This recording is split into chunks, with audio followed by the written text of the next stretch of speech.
ಬಹಳ ಶ್ರದ್ಧೆಯಿಂದ ಮಾಡೋದು ವೇದಿಕೆಗೆ ಬರೋದಿಲ್ಲ. ನಮಗೆಲ್ಲ ಟ್ರೈನಿಂಗ್ ಆಗಿದೆ, ಮಾತಾಡಿದ್ದಾರೆ. ಸ್ವಲ್ಪ ಡೆಪ್ತ್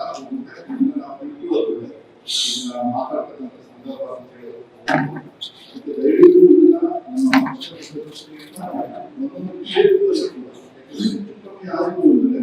ನಾವು ವೆಸ್ಟ್ ಬೆಂಗಾಲ್ ಉದಾಹರಣೆ ತಮಿಳುನಾಡು ಕ್ಷೇತ್ರದಲ್ಲೇ ಅಂತ ರಾಜ್ಯದಲ್ಲೇ ಸುಮಾರು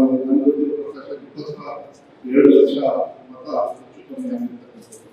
ಅದು ಮಾಡಬೇಕಾದಷ್ಟು ಏನೇ ಆಗಲಿ ಮಾತ್ರ ನಮ್ಮ ಬೂತ್ ಮಟ್ಟದಲ್ಲಿ ಯಾವ ರೀತಿ ನಾವು ಈ ಕಾರ್ಯವನ್ನು ಹೆಚ್ಚು ಅವರಿಗೆ ಕೆಲಸವನ್ನ